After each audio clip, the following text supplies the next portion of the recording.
It's truly an honor to be here and follow up you guys. You said it great. We have one life to live. This is one of my lives. If I had another life to live, Leslie would be doing this. I'm so honored to be here. My good friend in the back there, Miguel, is the race director for the run on Sunday. Miguel, stand up. We want to applaud you, brother. Thank you.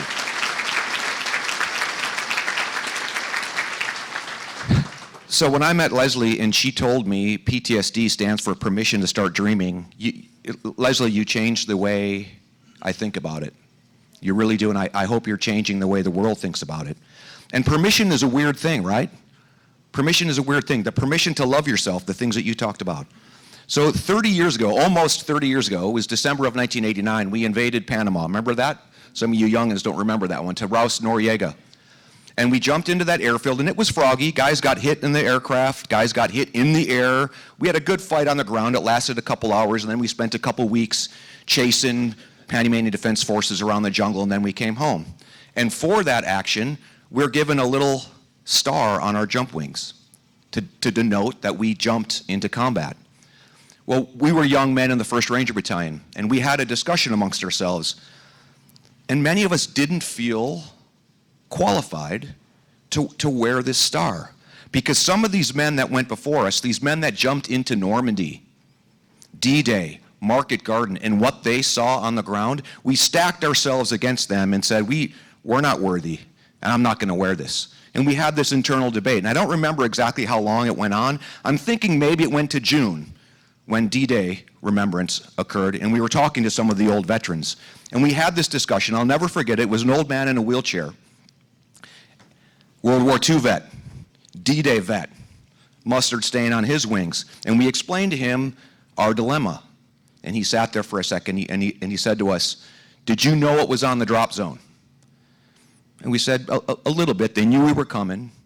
They continued to reinforce the drop zone. We knew it was going to be a fight. He said, "Yeah, but did you really know what you were jumping into?" And we said, "No." And he paused for a second, and then he looked up at us, and he said, "Would it have mattered?" And we realized, no, it would not have mattered. And he said, "You know, if it was a horde of demons on that drop zone, would you still have jumped?" And to a man, we said yes. And he said, that is why you get awarded this little mustard stain on your wings. Not for what you did, but for what you had the courage to do. And from that day forward, we wear those proudly. Fast forward 20 years, 2009. I'm getting into a helicopter. I'm looking across from me. Now I'm a seasoned veteran in Special Forces, working with Special Forces Operation Detachment Delta, formerly, people commonly know it as Delta Force. So I'm this old dude, veteran, and I look across from me, and there's a young ranger from 1st Ranger Battalion. We don't bring them on target very often, but on this particular one we did because we were doing a false exfil. The Taliban got to know our black helicopters, and they didn't want to fight us with the black helicopters. So we had to pretend we would leave, and we'd hide, and then they'd come in. We'd leave a couple guys behind, and they'd come in and they'd fight us. So we had this young ranger, because they're young, right? Fit. He had a bag full of ammo, a rucksack full of ammo. So we do the false exfil. Or, I'm sorry, before that, I'm sitting there and I look across him in the helicopter, and I realize I see myself. And these young guys, like right here, the boys and girls, the men and women joining the service today, they know they're going to war. And they're going to unpopular wars, and they're going to wars we're probably not going to win because we don't have the national will to. When I joined in 1987, I joined because it was an adventure. I'm looking at this young man across from me and realizing this guy was in high school like a year ago. And he still volunteered to come to this godforsaken land of Afghanistan and fight for a country, the patriotism. I will never, well, in the quiet moments or the behind the doors, I'll criticize millennials and the young generation, but I'll never be that old fogey. The men and women behind us are carrying up in our footsteps, and they need that permission. They need permission to be patriotic. Our young men and women need permission to love our God and be vocal about it. And I remember sitting there, we were doing this false exfil, and we're intercepting this chatter from the Taliban, and they're massing. We've got the big guns, we've got hundreds. And this young ranger sitting next to him, and he's getting a little nervous.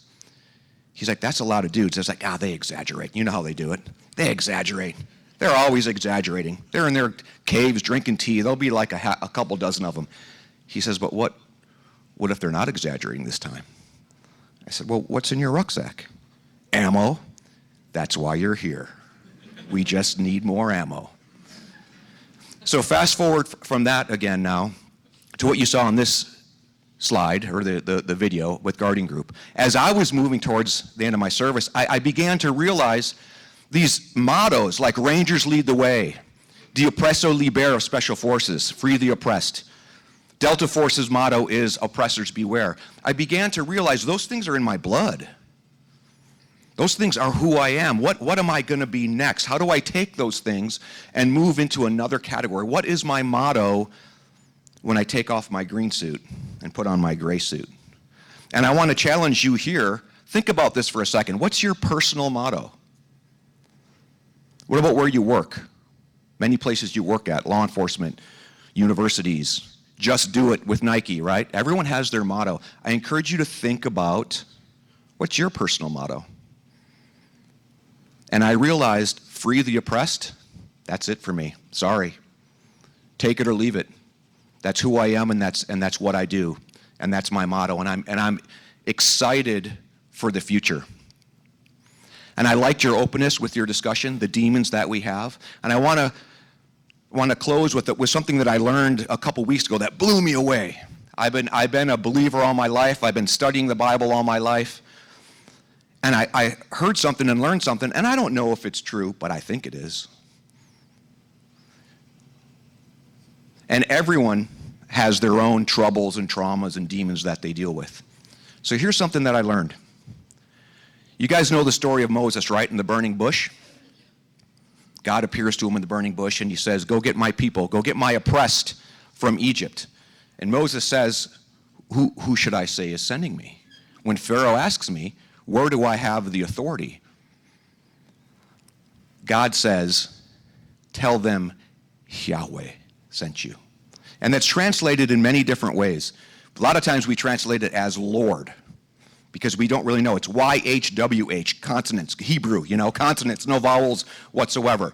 So people aren't really sure. But the old Hebrew tradition sounded like this, slowly.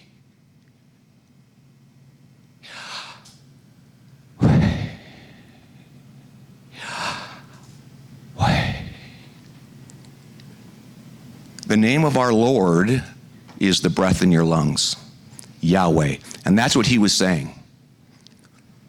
You go to Pharaoh, you tell him who sent you was the breath, the spirit that lives in everything.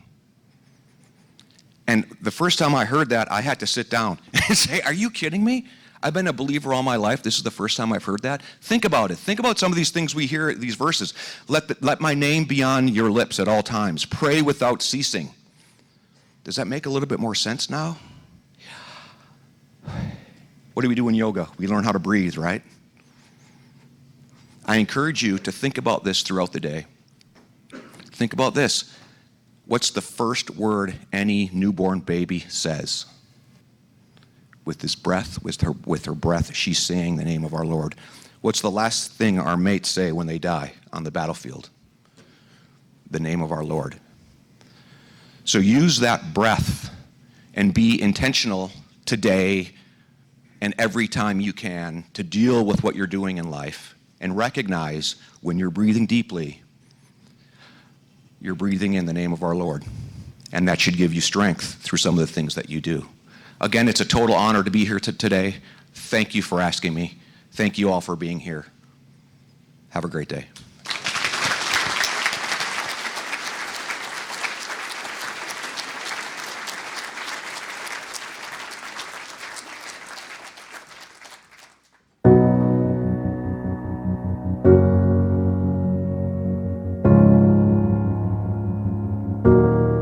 You are not hidden. There's never been a moment you were forgotten. You are not hopeless. Being a wife of a veteran has its struggles and challenges, and I hear you whisper underneath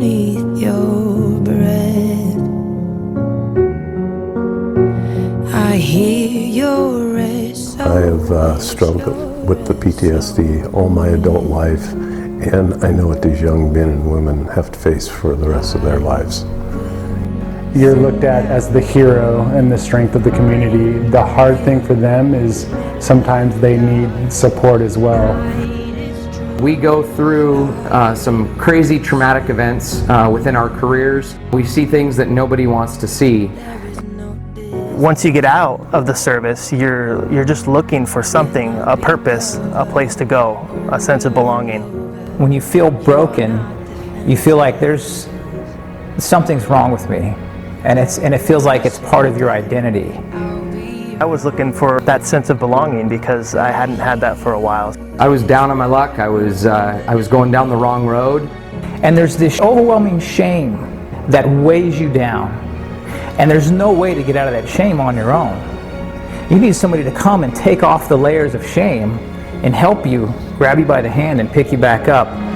I will send out an army to find you in the middle of the darkest night. It's true.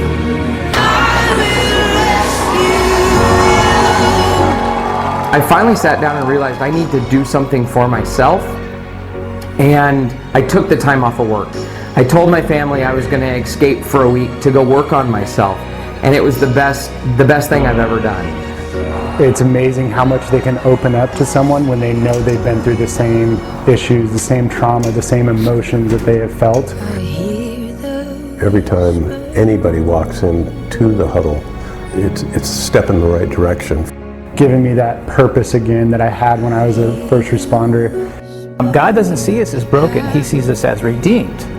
And the reason for that is because He has redeemed us through Christ. I will send out an army to find you. Appreciative for all that the Permission to Start Dreaming Foundation has done for me personally, but also for what it's going to do for others, because I've seen the change in people. Believing in me enough that they were willing to invest in my future without even knowing me.